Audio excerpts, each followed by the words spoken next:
We've got a very juicy one today. We've got my man Tony in the house, co-host of the talk show. We don't have an official name yet, but we'll focus on what truly matters, which is adding value to you guys. And I can assure you that by the end of this video, if you make it till the end, you'll walk away with tangible strategies on how to actually deal with any objection that clients throw your way, and how to close way more deals with for your agency, right? If you're not having many sales calls, this will give you the confidence when you do have the sales calls, when you do have a proven sales funnel, to just jump on these sales calls and crush it. If you are having sales calls, this will give you the confidence to go ahead and sign a lot more clients. So I'm excited to get right into this. Antonio's going to walk us through some of the questions that he's prepared for me. One thing that I will say is, as we like to do things at School of Ecom, our approach is going to be unconventional. So a lot of the answers to the questions and objections that Antonio's going to throw past me, they're going to be a bit unconventional. They're not going to be super like salesy or like some gimmicky thing. They're going to be pretty data driven. You don't have to be like this extroverted sales person, guru to be able to crush it on sales calls. I'm going to show that to you on this live. So Tony, was good. 100% agree with everything you said in there. And one of the things that I've heard you say before that I think is really important to stress right at the start is also this notion of like radical transparency, right? Because on the one hand, you have like the Jordan Belfords, the Grant Cardones of this world, which will have like all kinds of tricks and like NLP tactics up their sleeves that they can whip out. And that's not to discredit those and say that those just don't work. But in the end of the day, like radical transparency and being able to, really shine through what you have inside and the value that you're actually able to provide, and not just scam someone out of their money, is the end goal of the service you're trying to provide in the first place, right? Yeah. So when you are listening to these tactics, just take that in mind. And of course, as Jaime said, we're going to be going through different ways of actually answering and how to approach the question themselves. But just keep in mind this fact that you do want to be honest and transparent the whole time. And I think people focus on the wrong things, like I'm not saying the NLP doesn't work. I'm not saying any of that stuff, right? But it's just like, sales is not that, right? Like sales, if you get foundational stuff right, and if you know how to conduct yourself, how to shift your tonality, how to have good body language, how to have a really solid, rock solid offer, and how to express, how to have a clear plan of attack for that sales call. If you have that right, you don't have to use so many gimmicks. And so like, I don't consider myself to know a lot of like, super like, so, hard like sales tactics or like the leaders gimmick or anything like that. I just focus on making it super hard for them to say no to my offer, and me conducting myself in a way that really attracts them and that really hooks them in, so they're listening to what I'm saying, right? And if I got them listening to what I'm saying, and I've got something really good to say, then that's going to lead into that's probably going to lead into a sale, right? Whereas if I focus so much on like what sentence goes here and what objection handling I'm going to use right now, if I focus on that, then I take the eye off the ball, which is having a really good fucking offer, and making sure that I understand what they're saying, I understand their pain points, their desires, right? So that I can frame my offer in a way that resonates with them, instead of like thinking of my script and all these gimmicks and all that stuff. This really makes the difference. So 100% agree. Let's dig in then. First things first, just to go over some of the things we're covering. You'll see each in each slide that comes. But going straight into this first point, right? And this is an objection I've personally faced at least a few times, and I wanted to dig into first. This is too expensive for us. Like you've pitched your price, you've held your silence, you are waiting for that reply, and then some variation of this comes up. Mm-hmm. What's like the first instinct? How do you tend to react to that, Jaime? My first instinct is going to be to show empathy, right? So I'm going to be, I'm going to tell them like, look, I completely understand that. In fact, we probably do charge higher rates than most agencies, and you probably understand why that is, given the results and the pros that I just walked you through. But out of curiosity, if I may ask, what's the budget that you had in mind for this, right? For something like this, right? Chances are, if they're on that call, chances are they were gonna pay for something, right? So I'm gonna understand where their mind was at, and they're probably gonna give me a really low, like a massive lowball, right? But I just want to understand so that I can then be agile with my offer, and that's what we're gonna focus on in this life. Being agile with your offer and making it so that the offer carries the weight and not all these like empty words that you can say, right? I could give you guys a bunch of lines that you could say right now, that may put you in like the authority figure and all this shit, right? Honestly, I'm gonna, on that side of things, like if you want those lines, look, the thing that I'm gonna tell them is like, look, I completely understand, like it may be that we're not a good fit, but then I'm gonna understand where they were at in terms of like budget and what they had allocated mentally to an investment like this, okay? So then they're probably going to give me an answer. So we're thinking more in the range of this and this, right? And based on that answer, I'm going to go, okay, cool. That's definitely not going to be a good fit for us. That's completely fine. Like, bye-bye, right? Or if I'm going to close that deal, right, what I'm going to do is I'm going to tweak my offer. And there's a bunch of ways that we can do that, okay? And this the way, our students do it at School of Ecom. I do it, Antonio does it, right? Which is, we're going to go ahead and, because we tend to have a fix plus a percentage of ad profit component in every single deal, I'm going to tilt the balance, right? I'm going to go, look, typically as I before I pitched my price, I would have done a bit of contrast pricing, telling them that, typically, I'm making an exception by charging them an ad profit deal instead of like our main fixed fee with no percentage. So I've already used that contrast pricing, right? I'm going to tell them, look, what we can do, what I'd be willing to do, which we never really have done in the past, is we can go hard. We can go easier on the fixed, okay? So you don't have, so it doesn't hurt your cash flow as much, right?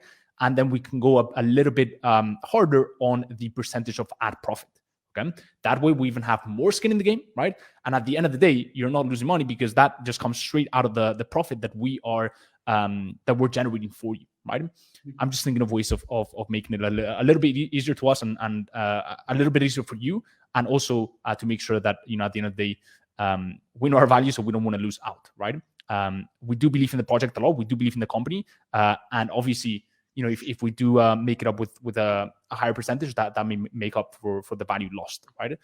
But essentially, what I never want to do is I never want to decrease my price, right? If you decrease your price, and you don't have something to make up for that price, like for example, an increase in the percentage of ad profit, then your price carries absolutely no weight, and then the deal is done, right? And I see this all the time. Like, if a prospect says, sometimes an agency owner will say, look, my price is 3K, right? And then the prospect will say, oh, that's too expensive for us. And then maybe the agency owner will ask the question that I just asked, what was your budget? What did you have in mind? And then they were like, and then the prospect might say, well, could you do 2K per month? And then the agency owner, thinking that that's going to get them the deal, they'll go, okay, cool, let's do 2K per month, right? However, that tends to be what I call a shit test, right? They're baiting you into seeing how strong you stand on your offer, okay? So I'm not saying you cannot decrease the price, right, of the fix, but you should make up with something else. You can never just decrease the price, because that decreases your perceived value, right? And was it ever worth 3K in the first place? Absolutely not, right?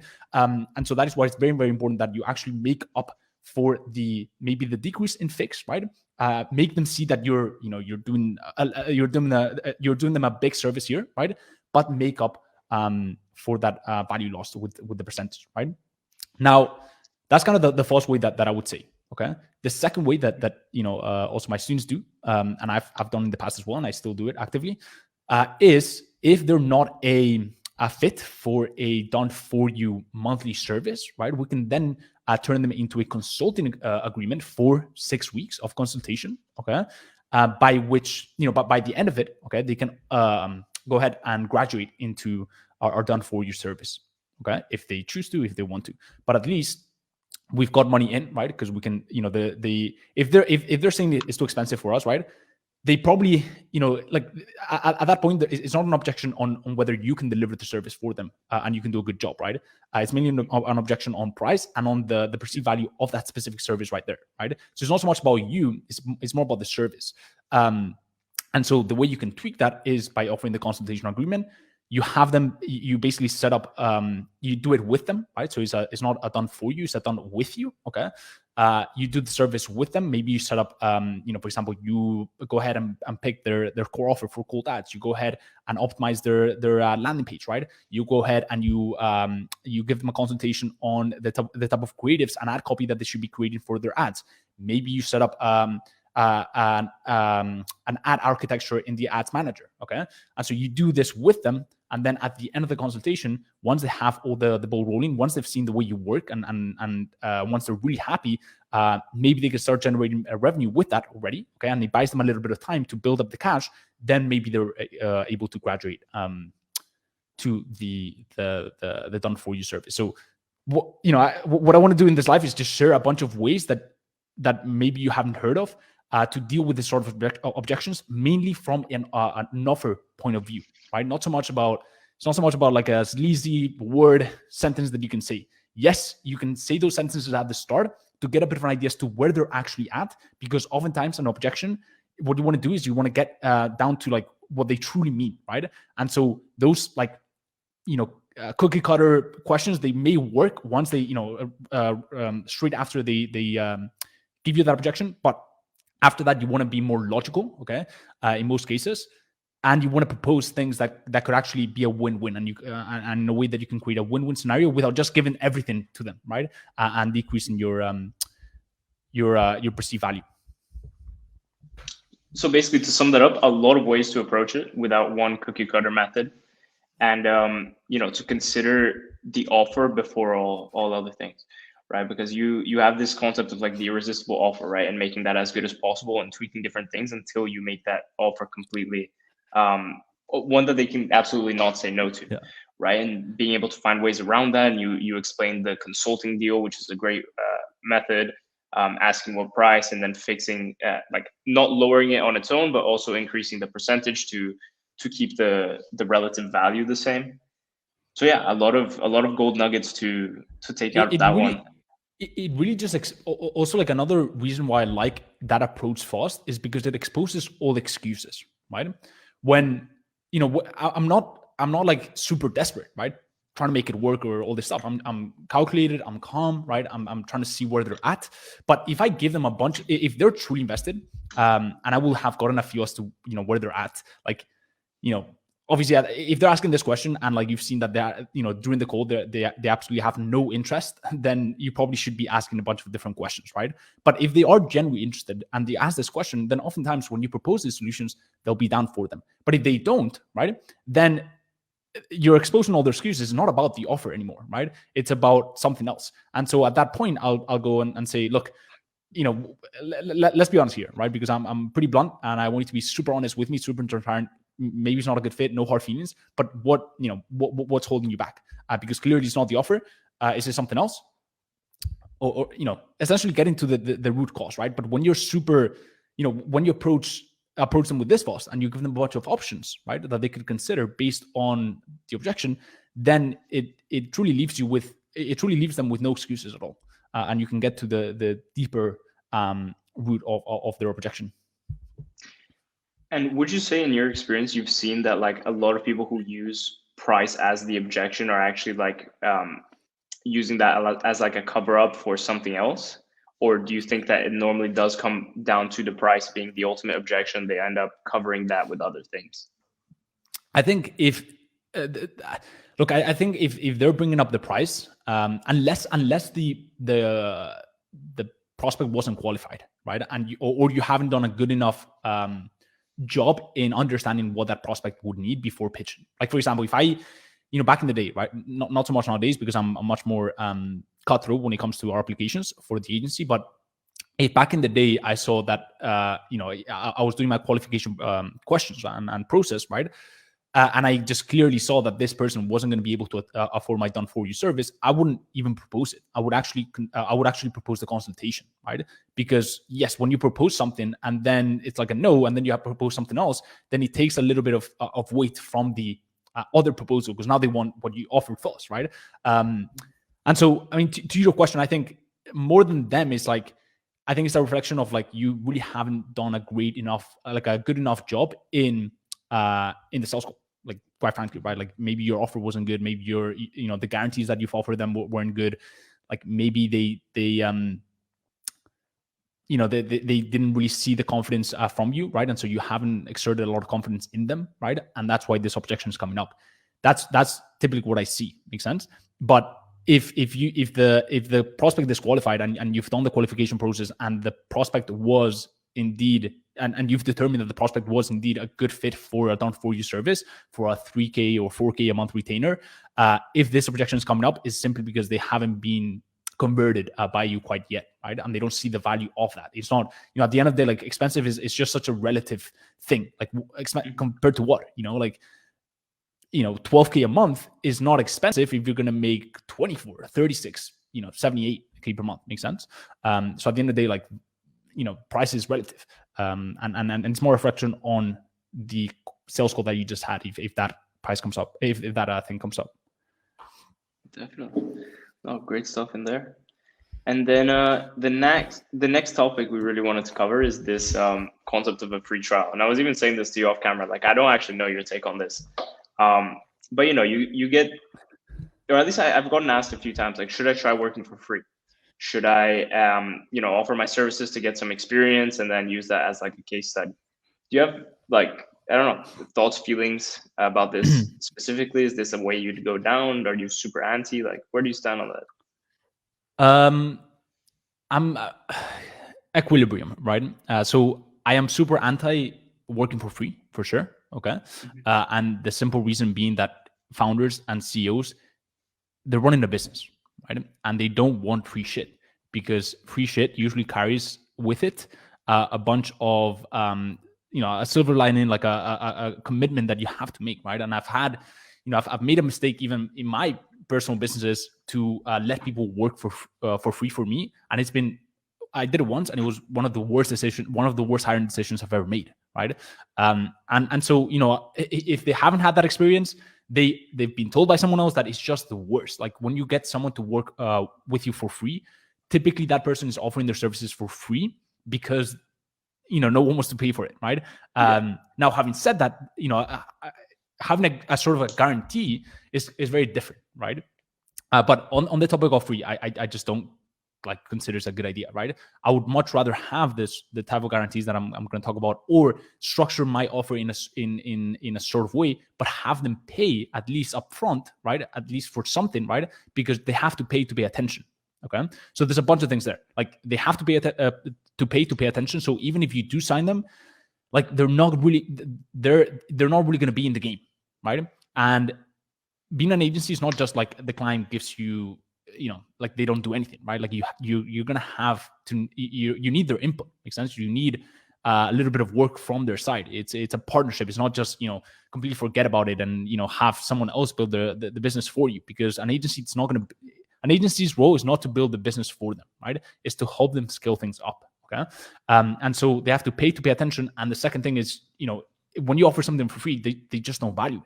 Okay, and a lot of people think that they have to offer it for free because they're just starting out. Absolutely not, right? If you have a key process to results, right? If you have a very specific procedure that you can follow, and you have people in your team that can deliver that, right? And you have systems in place, and you have communication protocols, and you have an incredible system in place, right? Just because you don't have any clients doesn't mean that it's not worth anything. Makes sense? Mm-hmm. So having said that, a few things, a few ways that you can do this. Better ways of doing this. Okay, you can do a test phase. I'm a big fan of a test phase, 6 to 8 week test phase. Okay, where sure they're paying for the test phase. Okay, they may be paying like, I don't know, whatever it is, depending on the plan, right? They may be paying for the test phase for 6 to 8 weeks, but you're not tying them to a 3-month contract. And at the end of the 6 or 8 weeks, whatever you decide, you set some clear KPIs and you tell them, look, if by the end of the 6 weeks you haven't hit this KPI, no hard feelings, we'll part ways. Done deal, right? Worst case scenario is walk away with free consultations and free things that worst case scenario is you walk away with your landing page completely built out for you, or a winning ad creation strategy, right? Or our proven ad copy process, right? And this and that, right? So like you're gonna do things for them. Make sense? During those 6 to 8 weeks, that you're gonna set a lot of things up for them that in and of itself has value. So that's one way of doing it. And the other way of doing it is if you have a little bit more experience or you have a little bit more confidence, you can then offer a money back guarantee, right? So you can, go ahead and refund them part of the you can refund them profit that you make, right? So you have to pay your contractors, and they should always get paid for their work. But you can refund them profit, and you can basically, and a lot of people will say, well, that's not 100% refund. Yes, but it all depends on how you frame it, right? If you tell them like, look, it's not 100% refund because at the end of the day, we want you to pay attention, right? And so we're making it, very sweet for you, where you're getting whatever it is, like 75%, whatever your profit is, right? Like 75% or 80% of a refund. But psychologically, what we've seen is that if we offer you that 100% refund possibility, then you don't have skin in the game, right? And at the end of the day, we don't want those clients. We want you to have skin in the game because the process is proven and we can get you incredible results. But at the end of the day, it's not just on us, right? It's like 99% of us, but that 1% has to be on your side as well. So it all depends how you frame it. It doesn't have to be 100% money back guarantee, but you can take a little bit of more of a gamble there. And those are much, much better ways. There are two examples. I could give you thousands, but those are much, much better ways of approaching that. And that concept of skin in the game, being able to actually have them on your side, right? Because as you said, if they don't actually pay, they have no real incentive to make this work. And if they have no real incentive to make it work, there's not really a big chance for you to be able to show what you can do and to be able to carry this over in the long run.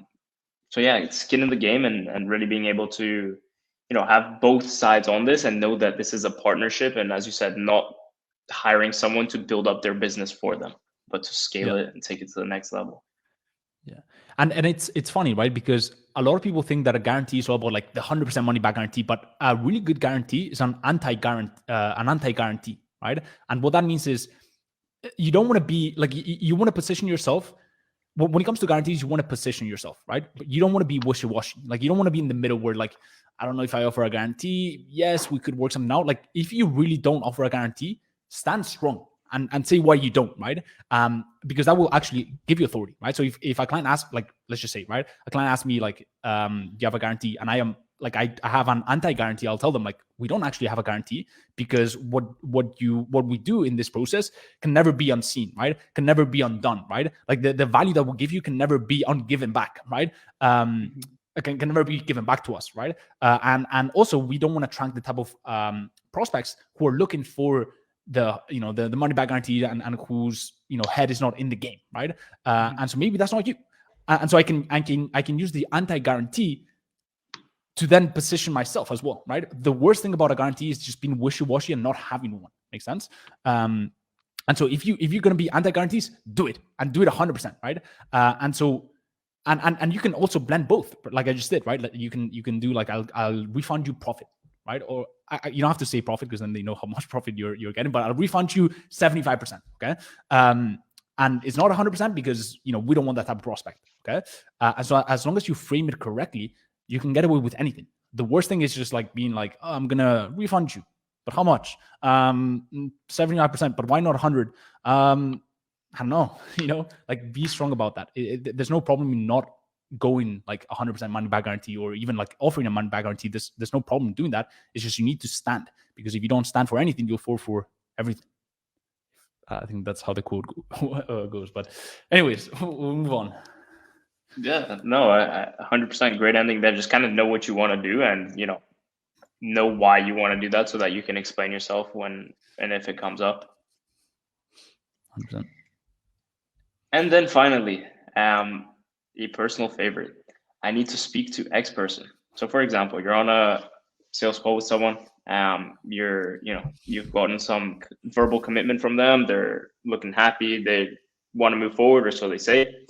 But they just have to speak to the CEO, or they just have to speak to the CMO, or the finance person, or their wife, or their dog, or their cat, or whatever it is. How do you then approach that?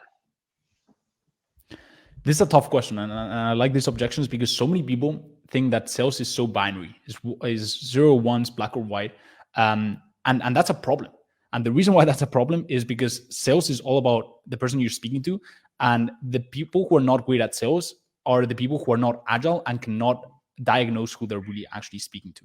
And so in most cases where this objection comes up, because the thing is, like, traditional salespeople, if they're watching, if they were watching this live, they will tell me like a bunch of different things that I can talk about in just a second, on how to deal with this objection. But what they may not understand is that the way you deal with this objection when you're selling a car or when you're selling a low ticket, like a 3K or a 2K or 1K program, is very different to the way you deal with this objection when it's a high ticket, service based B2B CEO conversation type of objection. Makes sense? And so oftentimes when this comes up and I'm speaking to e-com clients, this is a really fair objection, and it's typically not an objection. Okay.